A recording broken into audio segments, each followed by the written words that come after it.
nuestra bandera.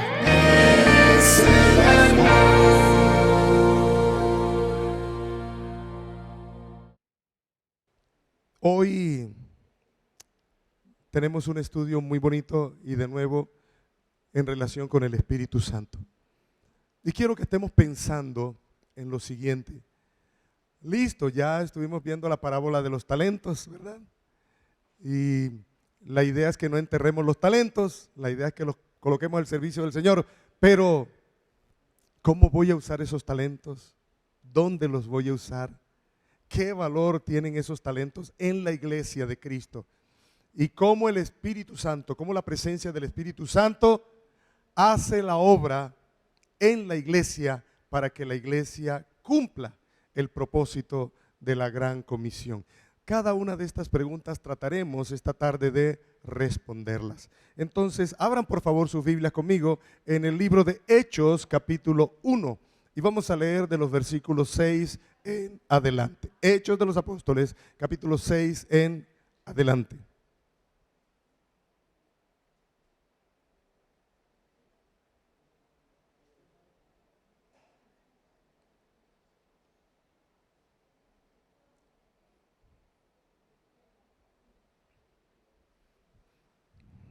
Dice así la palabra del Señor. Entonces, los que se habían reunido le preguntaron diciendo: Señor, ¿restaurarás el reino a Israel en este tiempo? Y les dijo: no os toca a vosotros saber los tiempos o las sazones que el Padre puso en su sola potestad. Pero recibiréis poder cuando haya venido sobre vosotros el Espíritu Santo, y me seréis testigos en Jerusalén, en toda Judea, en Samaria y hasta lo último de la tierra. Padre, gracias por este tiempo donde nos podemos reunir en torno a ti para adorarte, para exaltarte, declarando tu señorío, declarando que eres el Rey de Reyes y Señor de los Señores. Pero también, Señor, gracias por este espacio donde también podemos meditar, reflexionar, escudriñar las sagradas escrituras. Señor, enséñanos, exhórtanos, ministranos, oriéntanos como iglesia, Señor. Has depositado tu confianza en la iglesia para que nosotros hagamos la tarea, pero necesitamos que nos digas cómo hacerlo. Estamos aquí, Señor, en tus manos esta tarde. Que tu palabra haga la obra para la cual es enviada. Oramos a ti en el nombre de Jesús. Amén. Amén. Muy bien. El Espíritu Santo en la misión de la iglesia. ¿De qué vamos a hablar? El Espíritu Santo en la misión de la iglesia. Y por supuesto que tenemos que remitirnos en primera instancia al contexto. Amados, el Señor Jesús ha resucitado.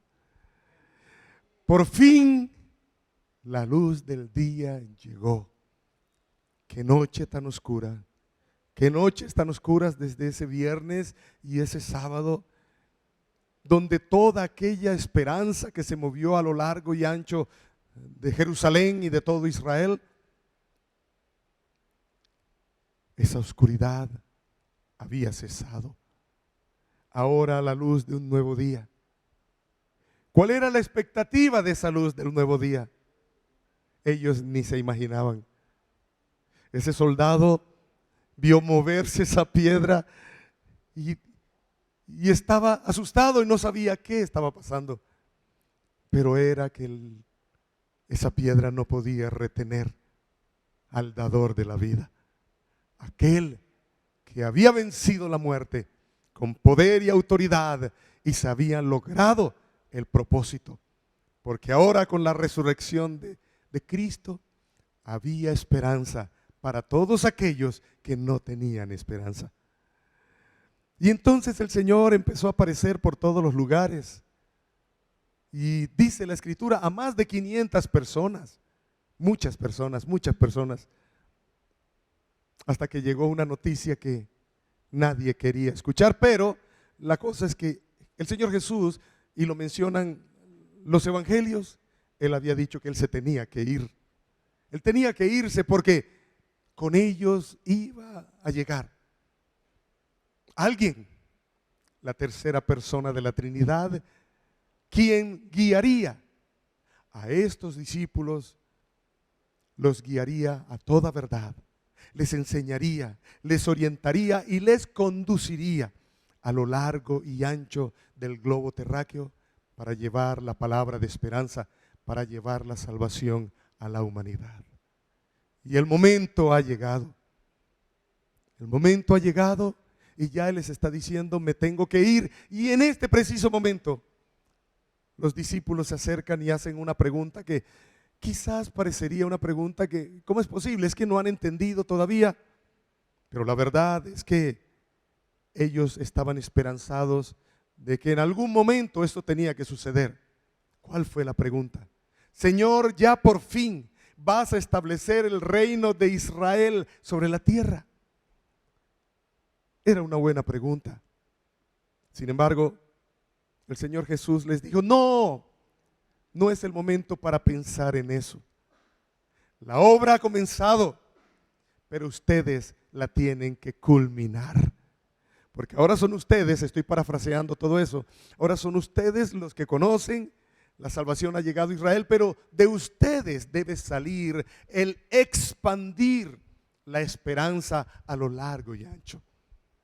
¿Y por qué razón ellos preguntaban eso? Recordemos unos pasos atrás. Antes de la venida de Jesús estaba lo que se conocía como la esperanza mesiánica. Habían por lo menos 4 conceptos. Algunos esperaban a un Mesías que fuese un profeta. Otros esperaban al Mesías que fuese un sacerdote. Otros esperaban a un ángel del cielo. Pero la gran mayoría, el grueso del pueblo, esperaba a un rey guerrero. Y cuando empezaron a ver a Jesús enseñar con autoridad, sanar a los enfermos, liberar a los endemoniados, confrontar a los líderes religiosos, ellos dijeron: este es. Por fin llegó la esperanza para Israel. El asunto es que limitaban la idea de todo lo que estaba ocurriendo a su propia liberación, y más una liberación social que una liberación espiritual. Por eso esta pregunta. Ellos tienen razón para hacerla, pero aquí el Señor les dice: en algún momento eso va a llegar a suceder, eso está en la sola potestad del Padre. Pero lo de ustedes no, lo de ustedes se van a quedar aquí, porque ustedes van a realizar una misión, la misión de llevar la salvación al mundo entero. Pero para ello, quédense en Jerusalén, no se vayan. Y vendrá sobre ustedes el Espíritu Santo. Recibiréis poder y me serán testigos en Jerusalén, en Judea, en Samaria y hasta lo último de la tierra. Con esto en mente, vamos a mirar 3 asuntos en relación con el Espíritu Santo y la misión de la iglesia. Hasta aquí me he comunicado, mis amados. Muy bien, vamos hacia allá.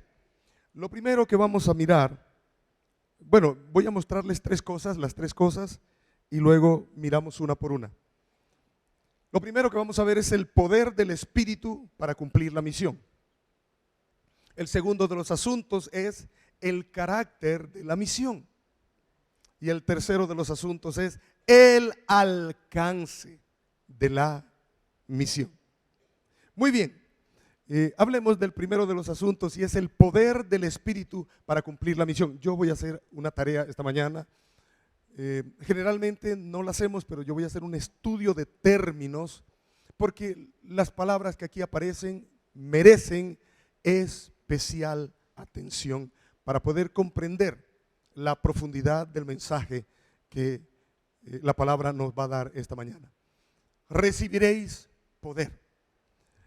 Y en primera instancia quiero hablar de esta palabra recibir. Para nosotros en español es una palabra común y corriente, ¿verdad? vas a recibir algo y si yo te voy a dar algo, ¿qué haces tú para recibir? ¿Qué haces tú? No, para recibir. Estira la mano, ¿verdad? Entonces llega y tú recibes. Ok. Resulta que en el idioma original tiene una connotación mucho más profunda. Y aprovecho para decirles, cuando ustedes escuchen cosas como, y en el griego dice, en el hebreo dice, más que para alardear de conocer los idiomas, etcétera, no es así. Lo que nosotros tenemos en nuestra Biblia, en nuestro español, no es una interpretación, es una traducción. Y las traducciones son acercamientos de un idioma a otro. Son acercamientos. Pero hay palabras que no completan la idea total que se quiere transmitir. Y por supuesto que al hablar en el Nuevo Testamento tenemos que hablar del griego en el cual fue escrito el Nuevo Testamento. Si estuviéramos en el Antiguo Testamento tendríamos que hablar del hebreo, ¿verdad?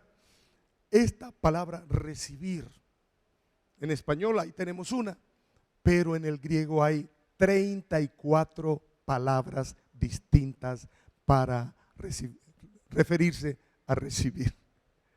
¿Cuál es la palabra que está aquí y cuál es su carga semántica o cuáles son sus diversos significados? A eso me refiero. Entonces, una es recibir común y corriente, ya lo hemos mencionado, pero hay dos acepciones muy importantes. Otra de ellas es casarse. Recibir, en esa palabra griega que es lambano, es casarse. Y uno se pregunta un momento, ¿cómo que casarse? ¿Qué tiene que ver el caldo con las tajadas? ¿Verdad? Recibir es recibir y casarse como que es otra cosa. No. Ahí hay una preciosa parejita. ¿Cuál es más bravo de los dos? Ella. Señor, tenemos que orar por ellas. Mentira, pero hacen una linda pareja. Mía. Ahora que se casaron, llegaron a ser 3, 4, o cuando uno se casa con otra persona se convierten en ¿qué? En uno solo. Claro que esto no les da permiso para decir, mi amor, yo tengo hambre y yo me lleno del almuerzo y ya tú también estás llena porque acuérdate que somos uno. No, señor, le da almuerzo a ella y almuerzo a usted también, ¿verdad? Llegan a ser uno. Ya vaya pensando lo que está sucediendo aquí, porque ahorita vamos a retomar todo el concepto. Es decir, recibir significa casarse. Llegan a ser uno. ¿Quién con quién? Vamos a ver. Hay otro concepto que es el concepto de apoderarse. Es otro significado. Apoderarse, la misma palabra. Aquí el concepto es un concepto en el contexto del boxeo. En el boxeo está el pugilista, está el boxeador, es lo mismo, y está el apoderado. Así se denomina la persona que cuida al boxeador, que le dice al boxeador lo que puede comer, lo que no puede comer, a la hora que tiene que levantarse, a la hora que tiene que acostarse, con quién pelea y con quién no pelea. ¿Están entendiendo, mis amados? Eso, Ramiro, ahorita están hablando por ahí de Pambelé y recordando momentos de su pasado, etcétera. Y me acuerdo yo de Ramiro Machado, un venezolano, que era el apoderado de Quipambelé y era el que decía con quién peleaba, con quién no peleaba, qué era lo que comía, con qué no comía, a qué hora se levantaba y a qué hora se acostaba. Apoderarse. Ahora sí, tomemos esos elementos para que hablemos de el Espíritu Santo. Recibiréis, es decir, cuando llegue el Espíritu Santo, ustedes van a ser uno con Él. Uno con Él. Como si fuera un matrimonio.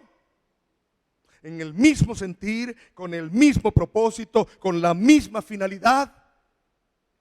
Y Él se va a apoderar de ustedes de tal manera que ya ustedes no van a poder hacer lo que ustedes quieren hacer, pensar lo que ustedes quieren pensar, actuar de la manera que ustedes quieren actuar, sino que van a actuar conforme a como quiera el Espíritu Santo.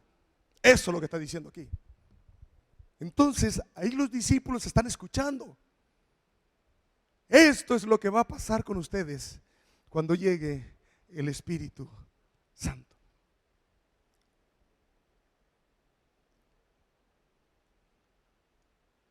El Espíritu Santo siempre ha estado desde el principio. La creación, dice la palabra, que el Espíritu se movía sobre la faz de las aguas. También dice la Escritura que cuando ellos estaban en el desierto, la columna de fuego que los rodeaba en las horas de la noche para iluminar, pero para protegerlo de las fieras, era el Espíritu Santo. El cuerpo de nubes que estaba sobre ellos en esos días en el desierto era el Espíritu Santo. Pero siempre estaba afuera, al lado de o encima de. Esa es la razón por la cual David decía: no quites de mí tu Santo Espíritu. ¿Había posibilidad de que se quitara? Sí, ¿saben por qué? Porque estaba afuera. Pero ahora, en este tiempo, ya Él no está afuera. ¿Dónde está el Espíritu Santo? En cada uno de ustedes, porque cuando recibimos de veras a Cristo en nuestro corazón, hemos sido sellados con el Espíritu Santo, que es garantía de que somos salvos hasta que esto se dé de manera real y auténtica en los cielos con nuestro Señor Jesús. Hemos sido sellados. Usted tiene el Espíritu Santo, y si usted y yo tenemos el Espíritu Santo, hay dones del Espíritu Santo ahí, ¿oyó? Para la gloria del Dios de los cielos.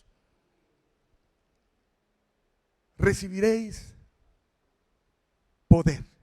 Y aquí está la otra palabra que también hay que explicar. Esta palabra es la palabra dinamis. Se escribe dunamis, pero es una I francesa, dinamis, que significa poder, autoridad, unción, maravillas y milagros. Recordemos que en la iglesia las maravillas, los milagros, en la predicación de la palabra, en la convicción de los corazones, en la pasión de las almas, todo esto es obra del Espíritu Santo. Esto es obra del Espíritu Santo. Ese poder y esa autoridad. De ahí hablamos en una oportunidad, y permítanme recordar de la semana anterior, creo, cuando hablamos al respecto, que no a la privatización del Espíritu, que no son unas personas que entonces, qué tristeza hablar en esos términos, y llegan a hablar a la iglesia, y toda la iglesia llega a estar confundida, porque ahí llegó el ungido, y ahí llegó la ungida, y ahí llegó el que sopla y se caen, y aquel que es el ungido de Dios. Y, amados, no me están grabando, así que yo puedo hablar. Eso es pura carreta de cartón, ruedas de casabe, frenos de platanito y cargaditos de merengue. La unción del Espíritu está sobre todos sus hijos. Todos sus hijos. Aquí no es que llegó el uno y este tiene, no, Señor, usted también tiene el Espíritu Santo. Usted también lo tiene. Es decir, usted tiene el poder y la autoridad y la unción del cielo. Eso no es privatización de pastores y de evangelistas y de misioneros y de maestros y de no sé qué. Toda la iglesia ha sido dotada con el poder del cielo para realizar la obra. Y todos entonces hemos sido honrados por eso. Y le damos gracias a Dios y toda la gloria para Él, por habernos mirado, no por lo que somos, sino por lo que Él es. A Él sea la gloria por siempre. A Él sea la gloria.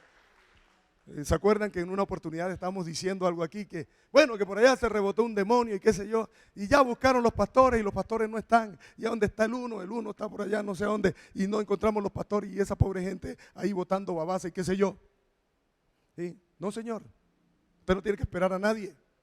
Ahí se le rebotó al diablo. Párese y dígale: La palabra dice que en mi nombre echarán fuera demonios. Así que en el nombre de Jesús te largas de ahí. Cada uno de ustedes tiene esa autoridad del cielo. Cada uno de ustedes. Y ha sido dada por el Espíritu Santo. Así es, así es. Por eso, ¿cuál es nuestra posición como líderes religiosos? Como pastores, maestros, misioneros, etcétera. ¿Estamos por encima de ustedes? No. No, ningún líder está por encima de la iglesia. Nosotros estamos al frente para poder guiarlos. Pero el único que está arriba es el Señor Jesucristo. Es Él y la gloria es para Él. No a nosotros, sino al Señor, sea la gloria por siempre. Así es. Entonces, mis amados, recibirán poder, autoridad. Ahora hablemos del segundo de los asuntos que tiene que ver con el carácter de la misión. Y me seréis testigos. Aquí voy a hacer un cuadro comparativo porque también voy a utilizar 3 términos que son determinantes para entender. Me seréis testigos. Discípulo, siervo y testigo. Vamos a hacer un cuadro comparativo de estos 3. Cuando hablamos de discípulo, mafetés es el término, es un aprendiz. Y un discípulo es alguien que va tras las huellas de otro, imitándolo en todo. Entonces aquí hay una huella, aquí hay otra huella, aquí hay otra huella. Ese es un discípulo. Y nosotros como discípulos debemos ir tras las huellas del maestro. Nosotros como líderes tenemos una gran responsabilidad con ustedes. No es guiarlos hacia nosotros, que el Señor nos libre. Es guiarlos hacia el Señor. Hacia el Señor. Es nuestra responsabilidad. El líder que guía a las personas hacia sí es un mal líder. Y la palabra lo dice. La gloria no es para nosotros, es para el Señor. ¿Están entendiendo, mis amados? Ok, aquí hay una idea en relación con el discípulo. El discípulo debe parecerse a su maestro. En el siglo I, por primera vez se llamó a los apóstoles cristianos en Antioquía de Pisidia, porque se parecían a Jesús. Hablaban como Jesús, andaban como Jesús, servían como Jesús, ¿verdad? Se parecían a Jesús. Aquí está el detalle, como la película de Cantinflas. A ustedes no les tocó esa época. Algunos que ya tenemos cierta juventud acumulada, sí vimos películas de Cantinflas, ¿verdad? Y hay una película que tiene ese título. Aquí está el detalle, ¿sí? Véanla para que se rían un rato, sin una película sana, sin problemas ni nada de eso. No que en la sombra de no sé quién. No, eso es el diablo. Bueno, cuidado. En la sombra de Grey o de no sé qué. Bueno, amados, yo quiero que presten atención aquí. Porque cuando se habla de discípulo es alguien que se parece, pero se parece en los 2 aspectos. Habla y se muestra. Habla y se muestra. Esta mañana yo estaba colocando el chiste de los loros. Yo no sé si alguno de ustedes ha tenido loros en su casa y se ha dado a la tarea de enseñarles a hablar, porque esos loros aprenden, ¿oyó? Y aprenden. Aprenden. Y yo estoy convencido, traemos 2, 3 loros aquí y empezamos a enseñarles. Repite conmigo: Jesucristo es el Señor. Jesucristo es y seguro que el loro se aprende eso. ¿Me entiendes? Pero ese loro, hay una parte que no se parece a Jesús. A lo que me refiero es a lo siguiente. No es solo hablar. No es solo hablar de Cristo. Es mostrar a Cristo. Es mostrar a Cristo. Hay un libro que se llama Creo en la evangelización, de David Watson. Y este hombre dice: la gente está cansada de oír hablar de Cristo. La gente está cansada de oír hablar de Cristo. La gente quiere ver a Cristo. Y la única forma de ver a Cristo es a través de ustedes y de mí. ¿Qué clase de Cristo tú y yo mostramos? La iglesia tiene que despertar, porque fue decisión de Dios escoger su iglesia, no ángeles. a nosotros, de carne y hueso, imperfectos, frágiles, para darle a conocer. Pero la forma correcta es darle a conocer pareciéndonos a Él. Que cuando nos vean y vean nuestras buenas obras o nuestro buen obrar, el nombre de Él sea glorificado. No es solamente a través de la alabanza, gloria a Dios y gloria a Dios, está bien, fruto de labios que declaran su grandeza, sino con nuestra propia vida. Y nosotros, ustedes y yo sabemos, y tenemos que bajar el rostro, porque mucha gente no quiere saber del Señor. No es por lo que nosotros decimos, por lo que nosotros mostramos. Y escuchamos gente diciendo, si así son los cristianos, nosotros no queremos ser cristianos. Pero ¿qué estamos aprendiendo esta mañana? Más que estar pensando, bueno, y sentirnos culpables, soy un vil gusano que merezco la horca. No, la idea es entender y reconocer que si hay equivocación en mi vida es para yo cambiar y mejorar. Amén. Es para mejorar, por supuesto. Es ahí, no quedarnos llorando sobre la leche que se derramó. Es mejorar. Entonces, esa palabra discípulo es un seguidor. Es una persona que depende en su totalidad de su maestro.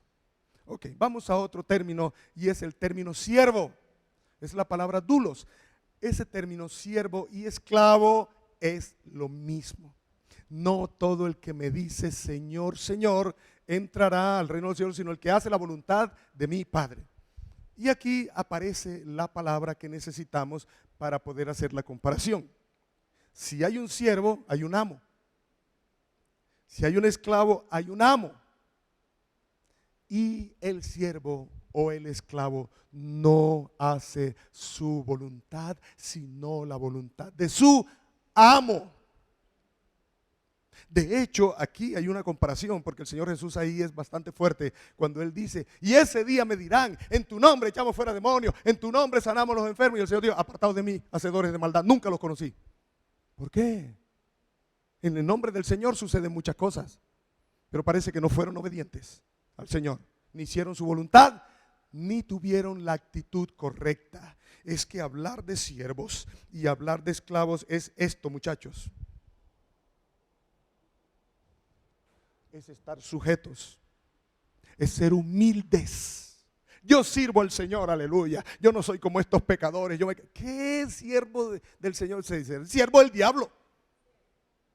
Altivo, orgulloso, pretencioso. No. Haya pues en vosotros la misma actitud que hubo en Cristo, que siendo Dios no escatimó el ser Dios, sino que se humilló a sí mismo. Característica del siervo, humildad, humillación. El que se humilla será enaltecido, pero el que se enaltece será humillado. Jesús humilde, el diablo altivo. Y se ve, y nosotros hemos visto eso en muchos lugares. Siervos del Señor o siervos del diablo, por su actitud altiva, orgullosa y pretenciosa, irrespetuosos con las cosas del Señor. Pero estamos aprendiendo, amados, ¿verdad? Entonces, el ejemplo es fabuloso. ¿Cómo han visto ustedes a María?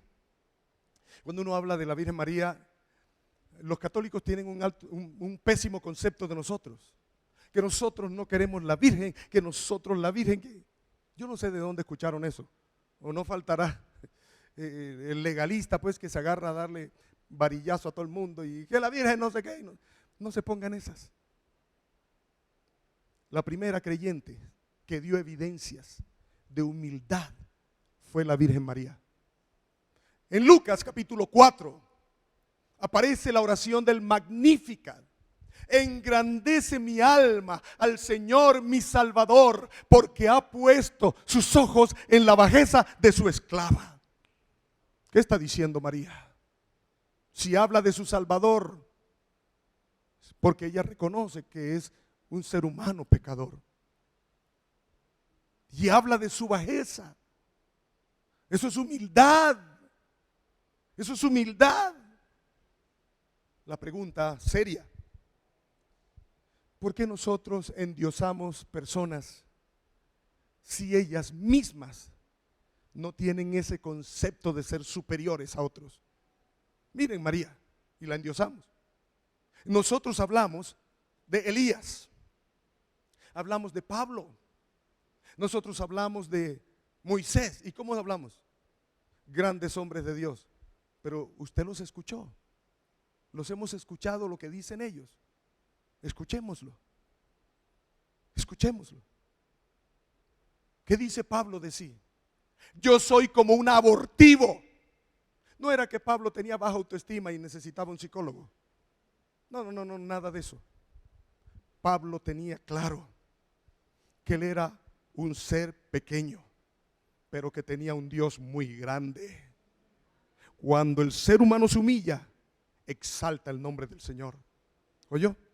Eso es una realidad y es una verdad que debemos aprender. Eso decía Pablo. ¿Qué decía Moisés? Cuando se apareció el Señor en la zarza, Moisés quita el calzado y luego le dijo: Moisés, he escuchado el clamor de mi pueblo, la necesidad, y te he escogido a ti para que tú vayas. Y yo te escogí a ti, Moisés, porque voy a usar una forma del lenguaje que se llama ironía. Es que yo te escogí a ti, Moisés, porque es que tú eres un duro, que tú creciste en Egipto y estudiaste en las mejores universidades de Egipto, y además tú le diste un guarapazo allá a uno de los egipcios que estaba. Claro, yo tenía que escoger lo mejor, mijo, y por eso te escogí a ti. Eso no fue así. Eso no fue así. No es el rango de la persona, no es la cantidad de dinero que tenga la persona, ni la posición social que tenga la persona. Es la actitud del corazón lo que Dios ve, la actitud del corazón. Cuando el Señor le dijo a Moisés: tú vas a llevar al pueblo, Moisés dijo: Señor, ¿quién soy yo? ¿Quién soy yo? Y esa clase de preguntas en la construcción gramatical significa: yo no soy nadie. Moisés, yo no soy nadie. ¿Y qué le dijo el Señor? Moisés, yo sé lo que tú eres, pero yo voy a estar contigo. Ahí está la diferencia. Ahí está. En nuestra sujeción, en nuestra humillación, en nuestra entrega, en nuestra fragilidad, Dios es el que va, pelea por nosotros. Es el Señor. Cuando la iglesia va, es el Señor que va con su iglesia. Cuando una persona se convierte, no son nuestras destrezas de comunicación, es el poder del Espíritu Santo quien toca, convierte y transforma la vida, así como tú y yo hemos sido transformados por el Señor. A Él la gloria. A Él la gloria. Por eso estamos aquí, no por la destreza de personas, por la obra del Espíritu Santo. Y ahora sí aparece la palabra testigo.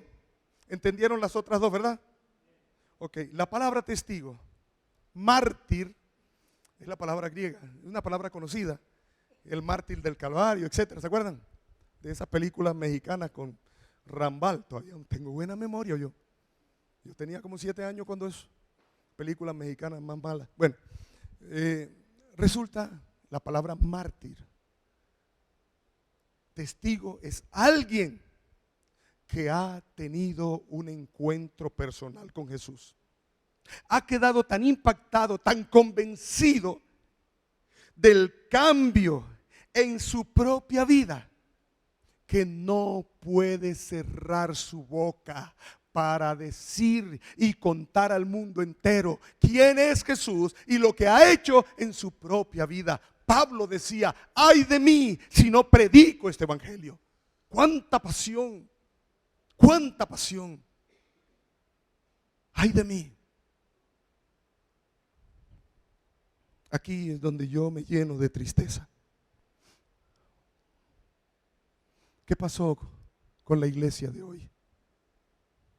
¿Dónde está esa pasión?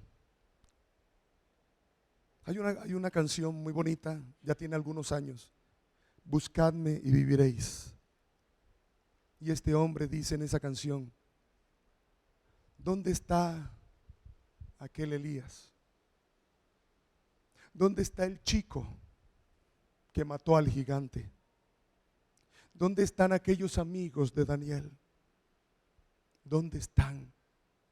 La iglesia de Cristo en términos generales ha llegado a un estado de quietud y de lasitud y de comodidad que no parecemos a esa iglesia que Dios espera que nosotros seamos. ¿Dónde están esos hombres y mujeres que perturbaban cuando llegaban a los pueblos? Hasta aquí han llegado esos perturbadores, nos han quitado la paz porque están hablando de pecado. La iglesia ahora se convirtió en una iglesia. Los domingos nos vemos, nos saludamos. Cada uno trae su propia necesidad al Señor.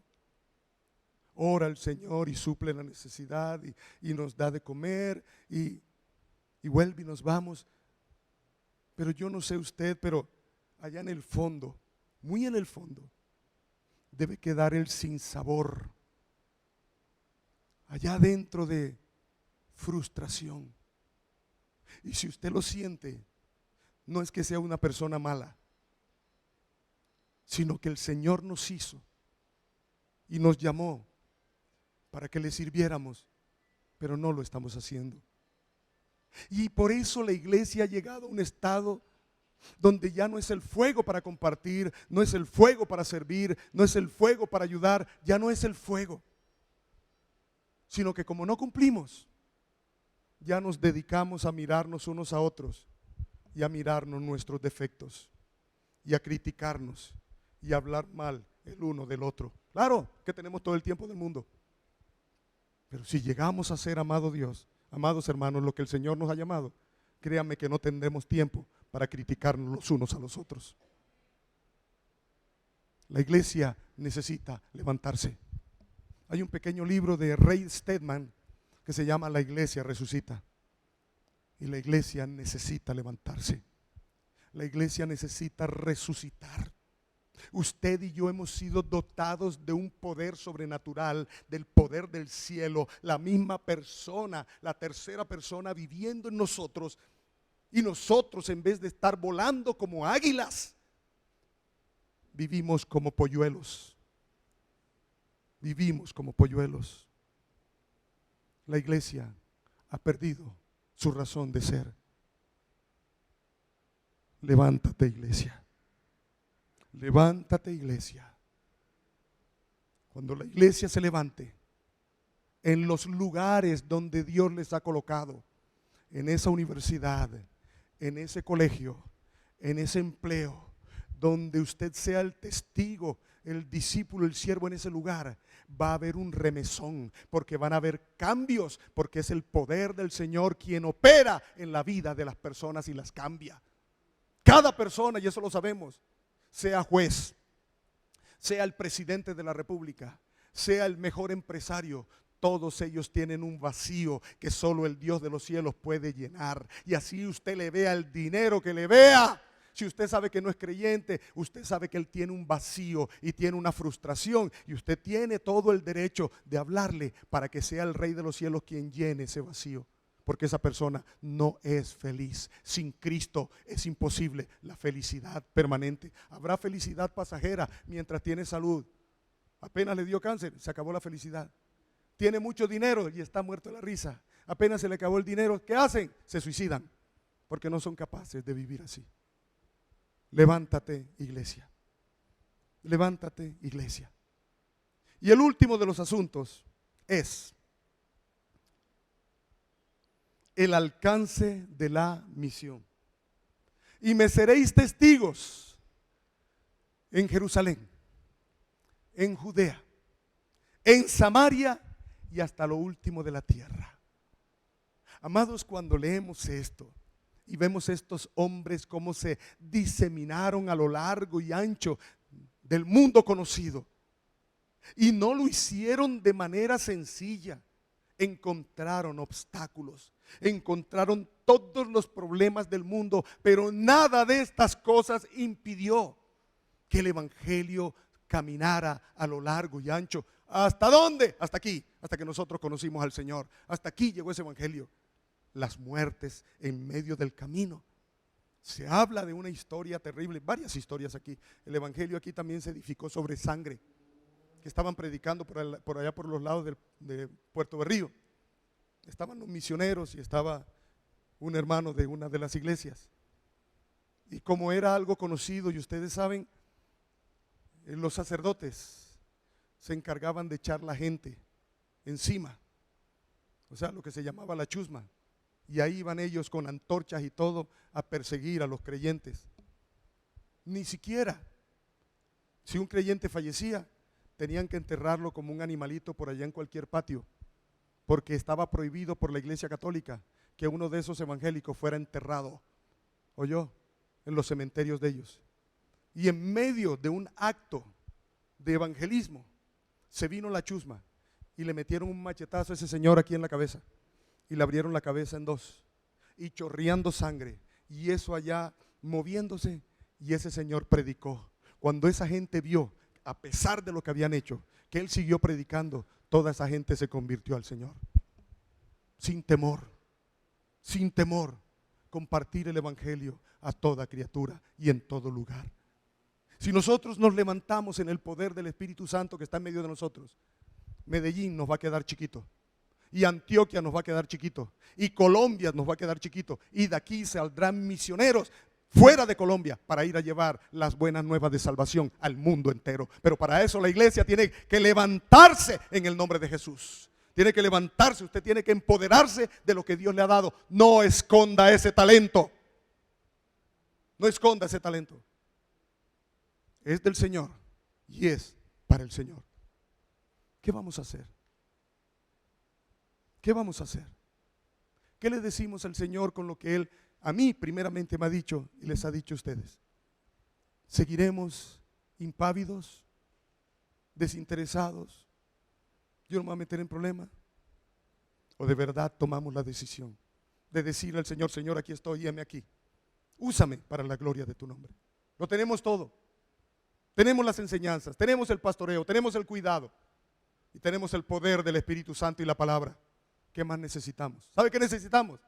Levantarnos en el nombre de Jesús y disponernos para servir al Señor. Amén, iglesia.